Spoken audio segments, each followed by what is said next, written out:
Bismillahirrahmanirrahim. Assalamualaikum warahmatullahi wabarakatuh. Sahabat Pojok Pena dimanapun Anda berada. Berarti hampir 50 menit ya, Bapak mengalami mati suri. Nah, ada nggak pengalaman ketika mati suri itu ketemu siapa atau gimana? Sebenarnya ada sebuah seolah-olah saya dimimpi di dalam perjalanan waktu itu. Saya dibawa ke sebuah alam yang nggak tahu, tidak ada pohon, tidak ada gunung, seperti dunia ini, bumi ini kosong. Tapi ketemu dengan seseorang, padang pasir atau tanah seperti hitam? padang pasir, sejuk, panas tidak, dingin tidak, sejuk kelihatannya. Cuman pada waktu itu saya disuruh pulang. Saya nanya, pulang kemana? Kembali kamu, katanya. Ketemu dengan siapa Bapak di situ? Seperti sosok orang tua yang saya juga tidak kenal, tapi dia pakaiannya serba putih, terus dia mengenal nama saya. Dan katanya, kamu pulang karena kamu sebenarnya belum saatnya untuk datang ke tempat ini. Pulang, ini berkat kamu, ya maaf barangkali kebaikan yang telah kamu tanam selama hidup, akhirnya saya suruh pulang. Dan perasaan saya itu sudah tidak ingat apa-apa sejak berangkat dari Puskesmas Raja Galuh. Ketemu dengan orang itu, ya kalau saya boleh mengatakan, mungkin ada kebaikan yang pernah saya lakukan di dunia. Karena saya dari dulu prinsipnya punya prinsip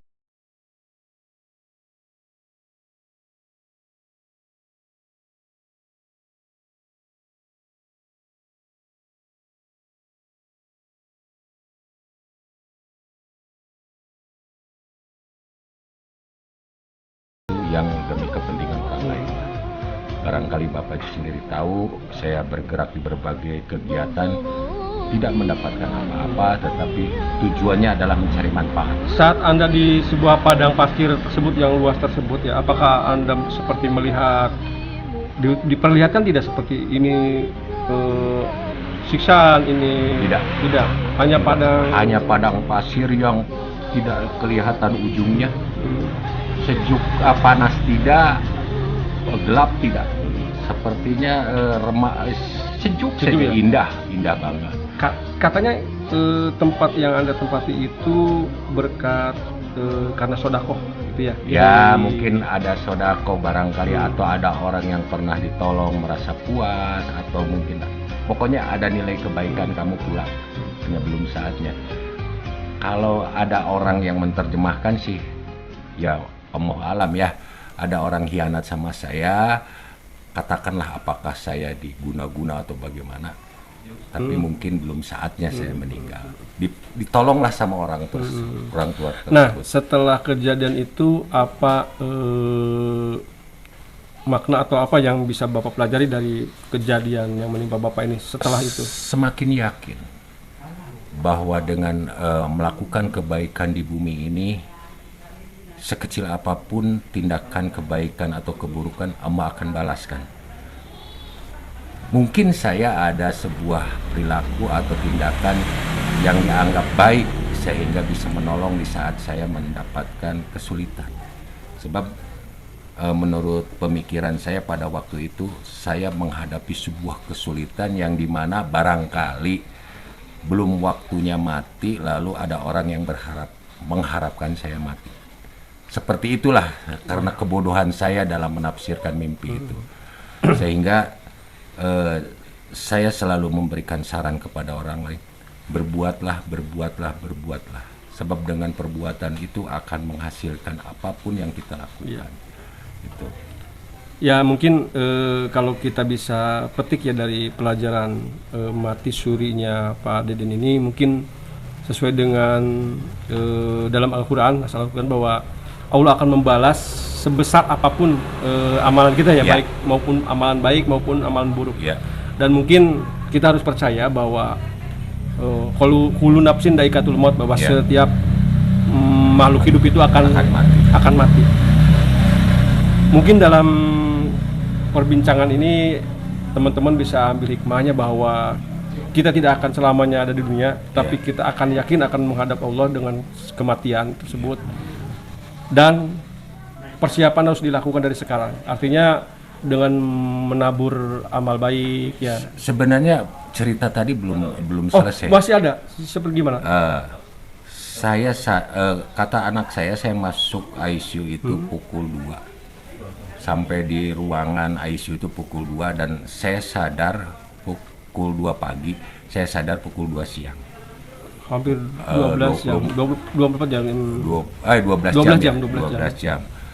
Saya baru sadar bahwa saya ada di ruangan ICU. Kata anak saya mati, meninggal di ambulan. Padahal saya tidak merasakan apapun saat itu. Itu perasaan Bapak berapa lama tuh di tempat itu? Ketemu dengan orang itu saja sebentar. Sebentar ya? Sebentar saja, tidak lama. Cuman karena saya merasa tidak sakit apapun, akhirnya saya ke suster minta dibukalah semua sudah pakai selang, buang air kecil semua pakai selang sudah. Terus saya minta dibuka, saya masuk ke ruangan, besoknya saya pulang.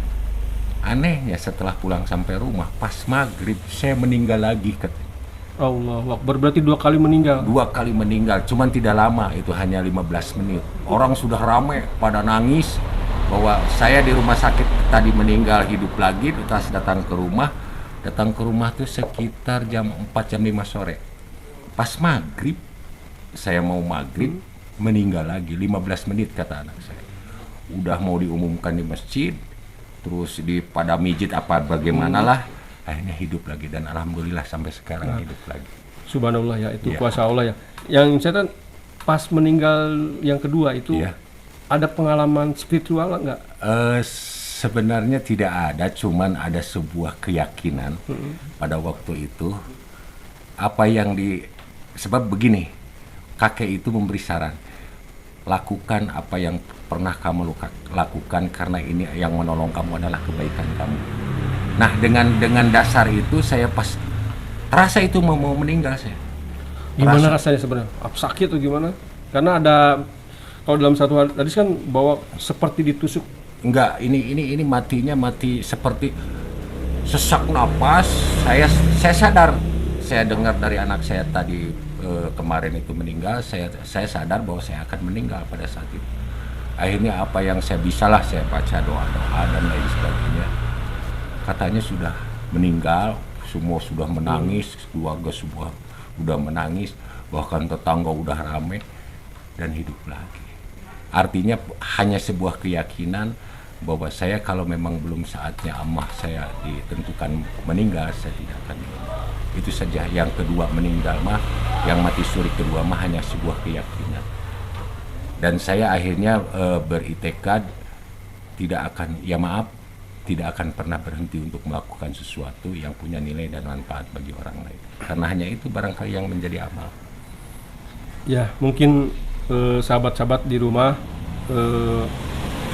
teman-teman bisa mengambil hikmah dari obrolan kita. Ini obrolan santai saja. Tapi yang jelas sebagai mungkin mohon maaf sebagai kaum muslim ya. Sebagai muslim kita hendaknya mempercayai tentang adanya hari akhirat sesuai dengan rukun iman kita ya, hari akhir, bahwa dalam hari akhirat itu Allah akan membalas semua apa yang telah kita lakukan di dunia, baik itu amalan baik maupun amalan buruk. Ya mungkin tipsnya buat teman-teman di rumah tadilah banyak berzikir, banyak beristighfar, banyak sedekah, banyak beramal baiklah untuk menabur kebaikan nanti di akhirat. Barangkali saya bisa memberikan sedikit pesan kepada semua yang bisa menyaksikan cerita saya tadi. Lakukan apa yang mesti lakukan, karena Allah itu tidak akan memberikan sesuatu hukuman kepada makhluknya, karena Allah itu mempunyai sifat Rahman Rahim. Jangankan Allah kepada makhluknya, orang tua kepada anaknya saja sudah begitu sayang. Jadi kalaupun ada sebuah kejadian yang menimpa kita yang dianggap bahwa itu merugikan, itu adalah hasil daripada perbuatan kita sendiri.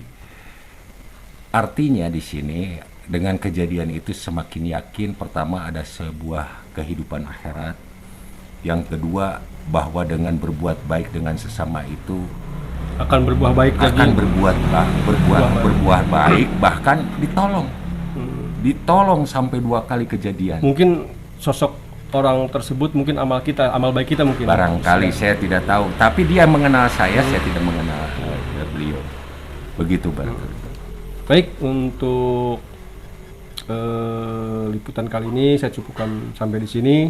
Kurang lebihnya saya mohon maaf. Sama-sama. Billahi taufik wal hidayah. Wassalamualaikum warahmatullahi wabarakatuh. Dan jangan lupa tetap jaga kesehatan, protokol Covid karena kita sedang pandemi. Terus juga jaga lingkungan dan jaga ibadah kita. Pak, like, comment, subscribe.